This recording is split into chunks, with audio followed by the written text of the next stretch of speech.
Hola estudiantes de bioquímica. En la clase anterior vimos la cromatografía de intercambio iónico, ¿cierto? Y vimos que la cromatografía de intercambio iónico tenía grupos ya sea cargados positivamente o grupos cargados negativamente, ¿cierto? Entonces, las proteínas, dependiendo a su pH, dependiendo en qué pH se encontraban, podían ser positivas o negativas. En sus grupos, entonces se iba a interaccionar con este, pero se iba a repeler con este. Y para poderlas eluir, agregábamos NaCl porque puede producir iones que desplazan a la molécula. En este caso, los iones sodio desplazarían a la molécula de carga positiva. Continuaremos con el mundo de las cromatografías y miraremos la cromatografía por afinidad. La cromatografía por afinidad es basada en un enlace. Bueno, hay varias formas de definir la cromatografía por afinidad. Y eso depende de qué? De la formación de un enlace.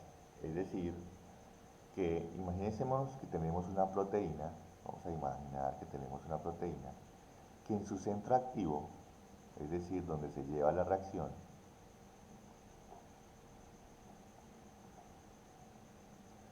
que es donde aquí se lleva la reacción, pues reconoce, imaginémonos que reconoce un azúcar. Es decir, su sitio activo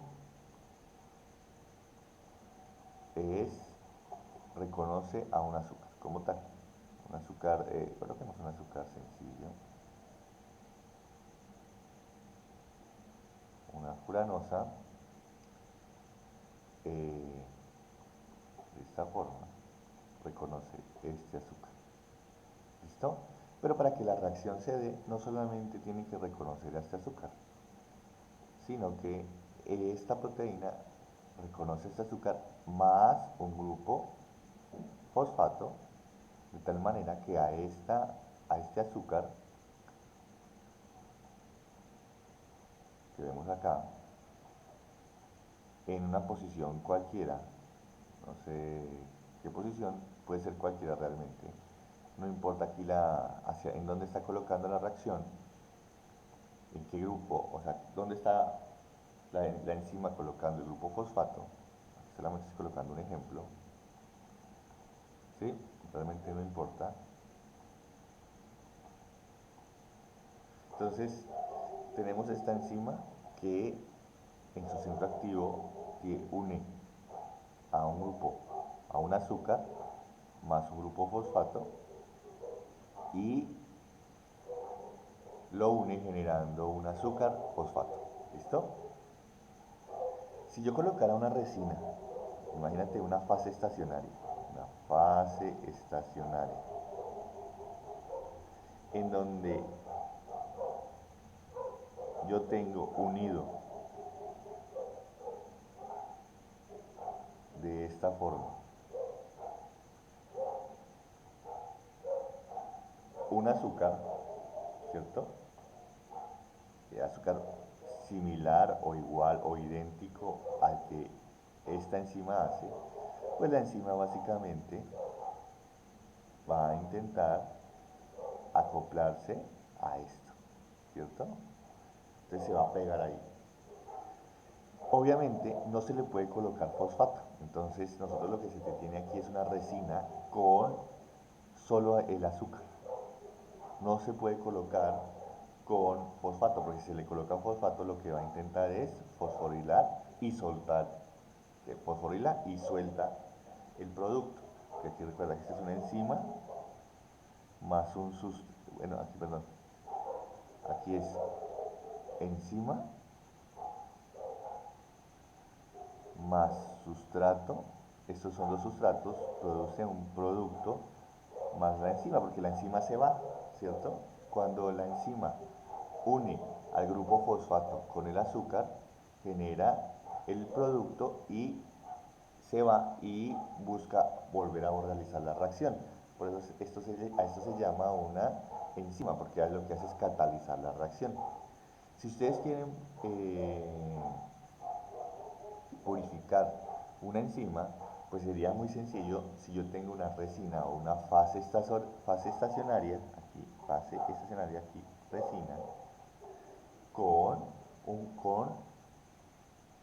la molécula que reconoce la enzima.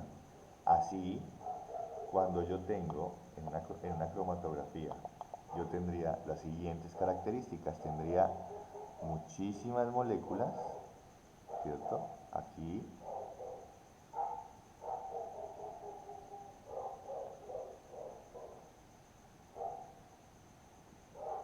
de diferentes proteínas o diferentes enzimas, si ustedes quieren verlo así, con diferentes afinidades y diferentes afinidades por la fase estacionaria, por eso se llama afinidad. Entonces aquí tenemos, nosotros inyectamos a través de una fase móvil, y la fase móvil ¿qué es? Pues una solución amortiguadora. Inyectamos a una columna, esa columna es la fase estacionaria,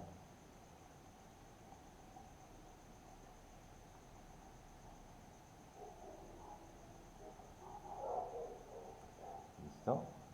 Y esa fase estacionaria, y aquí sale la columna. Entonces, ¿qué es lo que va a pasar? Las proteínas que tengan la afinidad por la resina, es decir, si aquí yo tengo, y vuelvo a dibujar, aquí yo tengo una resina que, hago aquí un zoom, y tengo una resina con mi azúcar,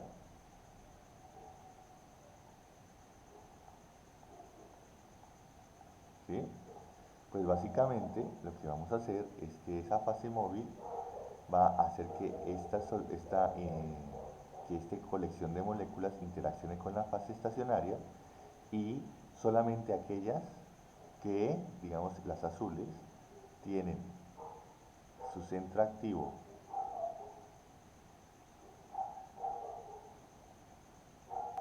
estereoquímicamente listo para el azúcar y, o sea, reconoce a su sustrato, se va a quedar pegada y las demás van a salir. Es decir, van a salir las rojas y las verdes. Las azules se van a quedar pegadas. Entonces al final, si uno mira cómo salen las moléculas, pues uno diría, bueno, aquí va a salir las rojas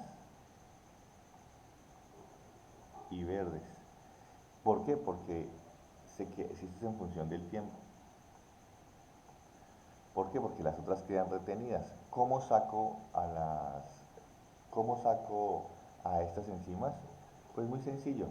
Casi siempre se le coloca una solución de elusión, es decir, cuando yo hablo de una solución de elusión, elusión significa liberar a la molécula de interés de la resina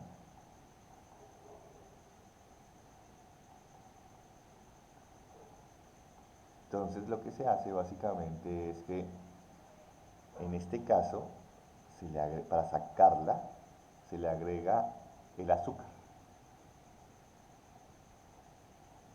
El azúcar compite con la resina y lo que va a hacer es que este azúcar se coloca aquí porque está libre, es mucho más fácil, digamos, mucho más específico. En cambio aquí, si ustedes se dan cuenta, ese azúcar está enlazado covalentemente a la resina, es decir, hay un enlace. En cambio aquí no.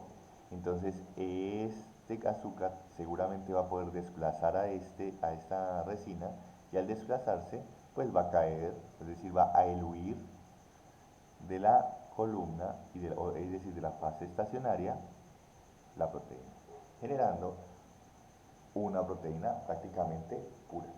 Cuando nosotros tenemos cromatografías por afinidad, tenemos una muy fácil forma de purificar las enzimas.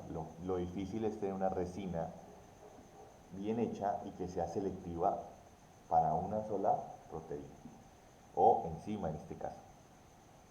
Aquí estamos hablando con respecto a la cromatografía de afinidad. Si miramos, hay otros tipos de cromatografías. Está la cromatografía de HPLC. El HPLC es una cromatografía igual a la que yo les estoy mostrando aquí, pero esta cromatografía se llama High Performance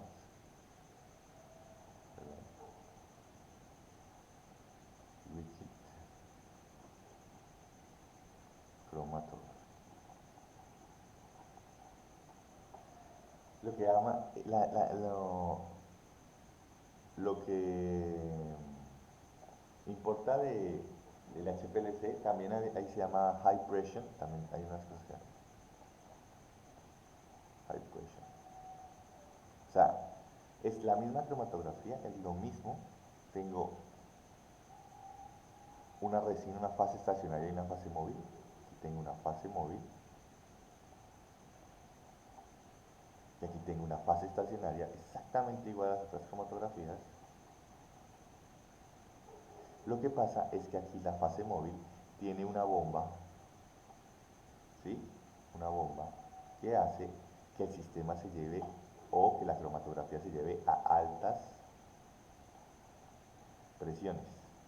Es muy eficiente porque la fase estacionaria aquí está muy bien empacada.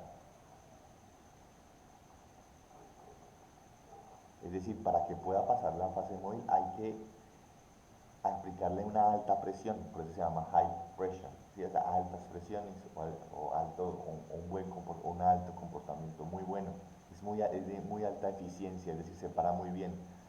Las dificultades que tiene esta técnica del HPLC es que puede desnaturalizar la proteína. Como trabaja con altas presiones, la puede desnaturalizar. ¿Y qué es desnaturalizar? Que pierda la estructura. Y si pierde la estructura, pierde la función. Entonces, muchas veces lo que nosotros queremos es que mantener la función porque queremos analizar a la proteína. Entonces, si queremos analizar la proteína, no es recomendable utilizar el HPLC a menos que la estructura sea tan rígida de la proteína, tan rígida que a altas presiones no se pierda, es decir, no se desnaturalice. Pero es muy poco probable que existan ese tipo ¿de qué? De proteínas, sobre todo porque las proteínas muy grandes, o siendo grandes, pues sí tienden a desnaturalizarse en los procesos de HPLC. Casi siempre esta técnica HPLC se utiliza para péptidos, o sea, para purificación de péptidos, porque los péptidos o no tienen estructura secundaria, es decir, no tienen estructura en el espacio, solamente son aleatorios, entonces no se ven afectados por la presión, es decir, no tienen una estructura y pues no van a perder ninguna estructura en la técnica de HPLC. Existen otros métodos no ya no de purificación, sino que existen otros métodos que son importantes de reconocer en la bioquímica, que son técnicas que nos ayudan a entender si nuestro proceso de purificación está bien hecho o no. Esta técnica, y vamos a hablar directamente de ella, es la técnica de electroforesis.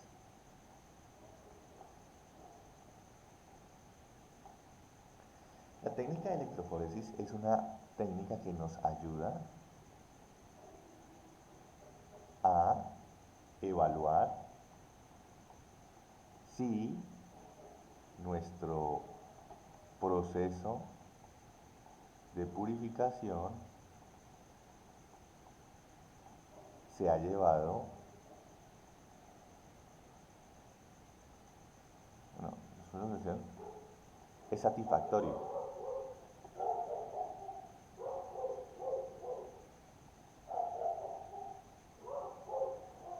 Vamos a verlo por qué. Entonces, imagínense, vamos a colocar aquí un ejemplo de una purificación de una proteína. Entonces aquí, ejemplo. Imagínense que ustedes quieren purificar una lectina. ¿Sí?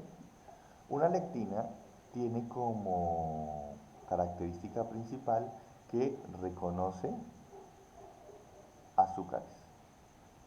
¿Listo? Esa es una proteína que ustedes quieren purificar. ¿De dónde van a sacar esa proteína? Entonces imagínense que ustedes quieren sacar una lectina del agave. El agave, de la planta de agave. Entonces, lo que ustedes hacen es cultivar agave, ¿cierto? Aquí está la planta.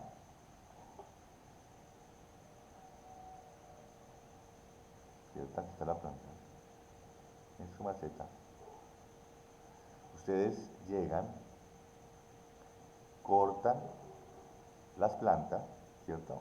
Y se quedan con algunas hojas de agave. ¿Cierto? Aquí, este es el agave. Esto es hojas de agave. ¿Listo? ¿Qué hacen a esto? Ustedes saben que aquí hay células, ¿cierto? Células vegetales, y que dentro de las células vegetales existe una proteína que es una lectina que reconoce azúcares. ¿Listo? Entonces lo que hacen aquí es un proceso de moler y secado. Muelen y secan las hojas de agave, es decir que al final van a tener un sólido que es un polvo, ¿cierto? A eso después le agregan agua, más dice, agua no, un amortiguador. Y al agregar un amortiguador van a tener una solución heterogénea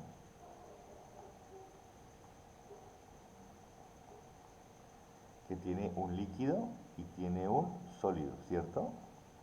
Pero si ustedes a eso le colocan un le colocan ultrasonido, es decir, o aumentan la presión muchísimo, pueden romper las células que están en el medio. Entonces, a eso se le puede colocar ultrasonido. O se le puede colocar una alta presión para romper las células que tiene el, eh, que tiene pues el agave. Al final rompen las células, aquí entonces se llama lisis celular.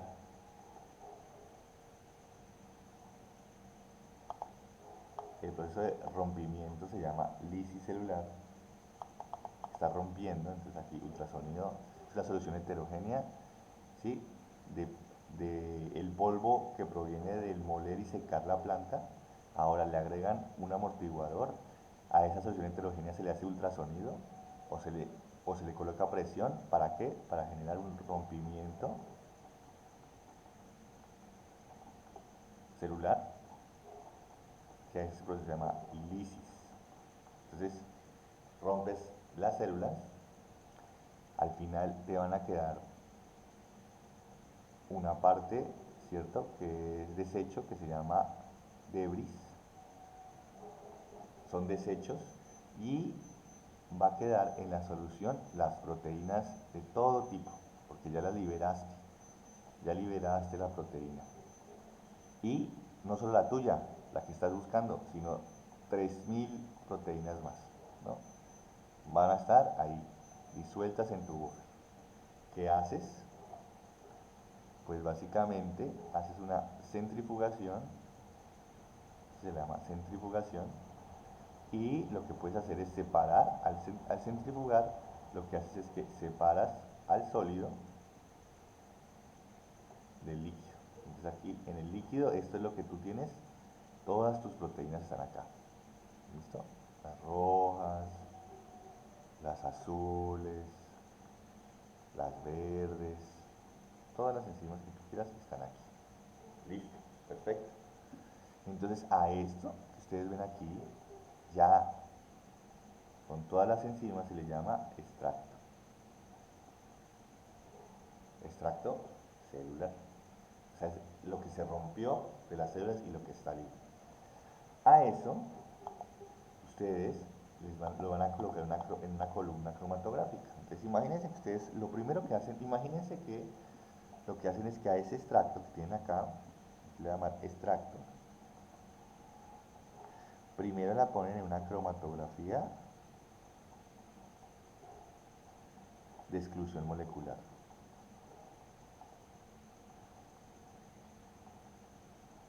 Esa cromatografía de exclusión molecular, ahora lo pasan y toman diferentes fracciones, ¿no es cierto?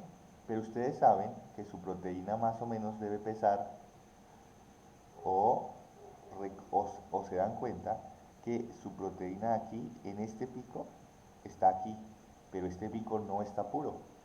Quiere decir que tienes tu proteína más otras proteínas. ¿Listo? Entonces imagínate que aquí tienes, ay, ustedes tienen aquí, ustedes aquí tenían las rojas, aquí azules y aquí grises. Ustedes querían purificar la verde. Y en la verde está acá, la verde, pero también está la negra y están otras proteínas. Es decir, que tiene el tamaño muy similar. No son las lectinas, pero tienen tamaño similar. Entonces, ni modos. Digamos que en cierta forma, ahí están esas tres enzimas, ni modos. No se pudo purificar por cromatografía de exclusión molecular. Entonces, a esto que sale de aquí, a esto que sale de aquí, a esta fracción, se le conoce como fracción, a esta fracción, se coloca esta sola fracción, la vamos a llamar la fracción 1. A esta fracción 1, donde sabemos que está la lectina, pero está impura, pues la vamos a colocar sobre una cromatografía de afinidad, ¿cierto? Por lo que sabemos que la lectina reconoce a los polisacáridos, reconoce un azúcar, entonces como reconoce un azúcar, tengo una fase estacionaria, ¿con qué? Con el azúcar de elección. De tal manera que aquí sí voy a obtener a mi proteína, ¿cierto? ¿Por qué? Porque si yo me doy cuenta, primero van a salir las proteínas que no reconocieron a ese azúcar, es decir, van a salir las negras y verdes. ¿Qué es negras y verdes? Las verdes y las negras. Y luego voy a eluir a la de mi interés, que es la azul, ¿cierto? La azul claro. Entonces después van a eluir la azul. Entonces ustedes dicen, perfecto, ya purifiqué. Pero muchos investigadores llegan hasta este punto y dicen, ¿realmente purifiqué? Necesito una técnica que me diga si realmente purifica. Se preguntan, ¿realmente está purificada? O también dentro de esa colección de enzimas azul, negra y verde, existía una que también reconocía un azúcar, porque eso puede pasar, y se pegó también. Entonces, ¿qué es lo que se va a hacer? Pues utilizar una técnica que nos ayude a mostrar que realmente sí se purificó. Y esa técnica que nos ayuda a reconocer que se purificó se conoce como electroforesis.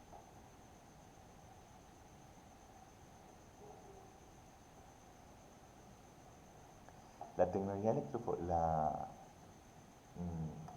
digamos, la técnica de electroforesis lo que hace es, o lo que busca es separar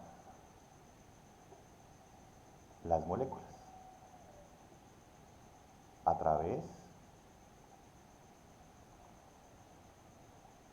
de un campo eléctrico. ¿Qué quiere decir eso? Que básicamente la electroforesis lo que hace es lo siguiente. En vez de utilizar una fase móvil, ¿cierto? Que los específicos les dicen una fase móvil que obliga al sistema a que se mueva por la fase estacionaria, aquí lo que vamos a tener es una fase que se llama un gel con un tamaño de poro, es decir, muy parecida a la exclusión molecular, pero este ya no es una resina sino un gel. Y aquí lo que se tiene es una carga positiva y una carga negativa y una carga positiva. Es decir, que si las moléculas están cargadas negativamente y yo las coloco acá, ellas van a ir en esta dirección, ¿cierto? Y la velocidad con que se muevan depende de qué, de su forma y de su carga. Entonces la movilidad depende de la carga y de su forma. ¿Ok?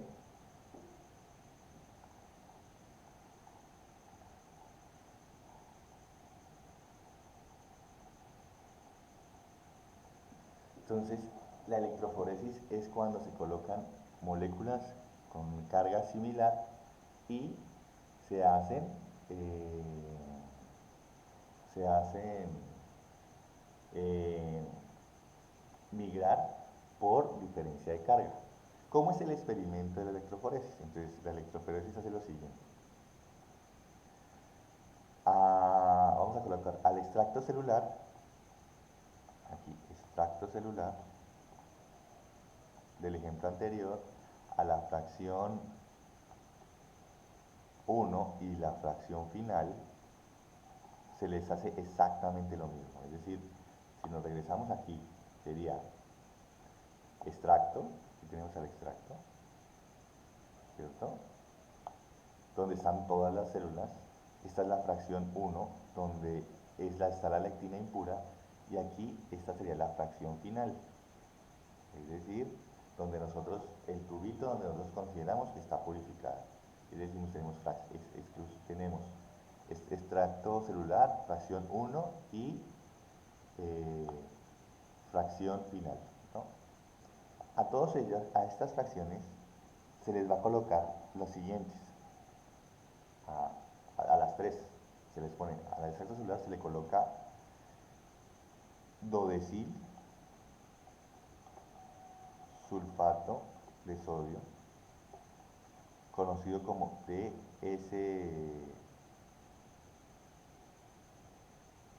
DSC, ¿no? DSC en inglés, pero bueno, dodecil sulfato de sodio DS, se le va a colocar mercaptoetanol y se le va a colocar el buffer, una solución amortiguadora.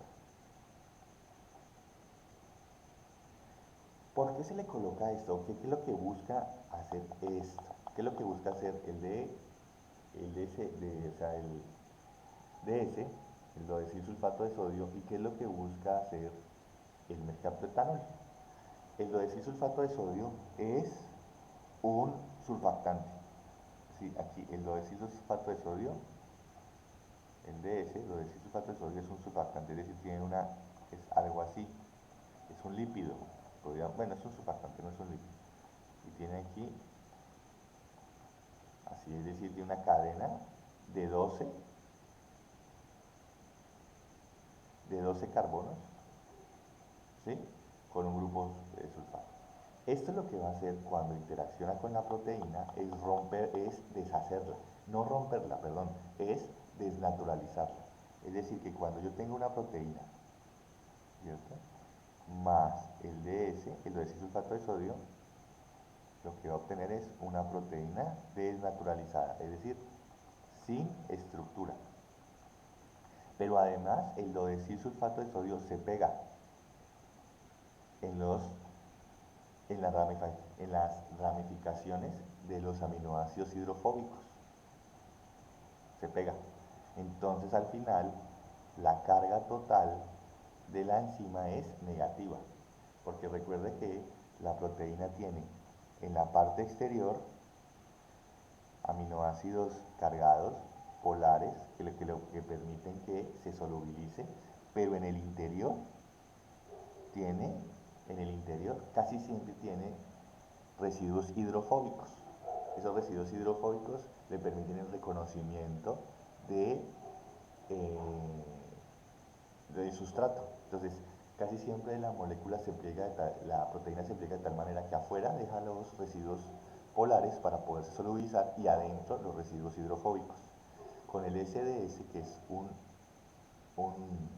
surfactante, lo que hace es degradar, ya, es decir, desnaturalizar, y al desnaturalizar se rompe toda la proteína, se rompe la estructura, ojo, se rompe la estructura de la enzima o de la proteína, y al romperse la estructura, pues quedan expuestos los residuos hidrofóbicos. ¿Y qué hace? El dodesilsulfato de sodio se pega a esos residuos hidrofóbicos y al pegarse solubiliza a la proteína desnaturalizada. ¿Ok? Entonces lo que tenemos es una proteína completamente desnaturalizada y cargada negativamente. Ahora, si nosotros tenemos, ahora, ¿para qué se le agrega el mercaptoetanol? El mercaptoetanol es algo muy parecido a la etilenglicol. Tiene aquí un grupo OH y tiene aquí un grupo SH. Cuando nosotros hacemos reaccionar al mercaptoetanol más la proteína a veces, ojo, a veces dentro de su estructura tiene enlaces y esos enlaces, aquí voy a hacerle un zoom, es decir, aquí imagínense que tengo una cadena de la proteína y otra cadena de la proteína, está enlazado por un puente disulfuro. Esos puentes disulfuro evitan que la proteína se desnaturalice. Entonces los puentes disulfuro evitan que la proteína se desnaturalice. Al evitar que la proteína se desnaturalice, pues va a mantener su estructura y lo que nosotros queremos en la electroforesis es que se desnaturalice, es decir, que pierda la estructura. El mercaptoetanol lo que hace es que rompe el puente disulfuro generando la siguiente estructura, SH, y lo rompe, SH. Y lo que genera aquí es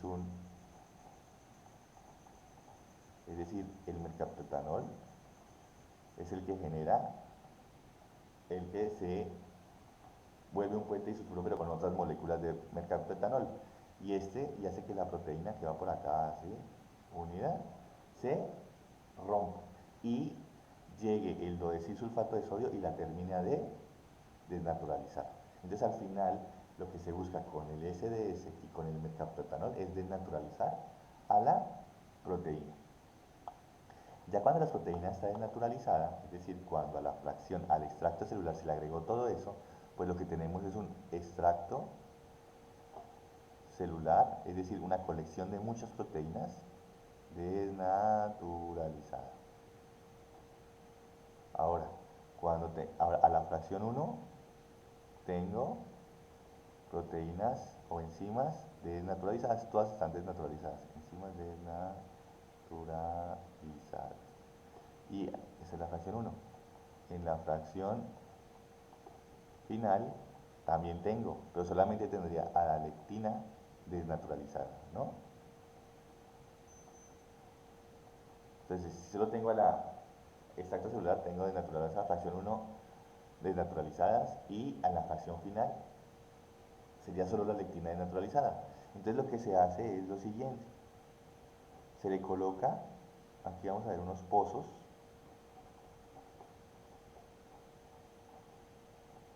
¿listo?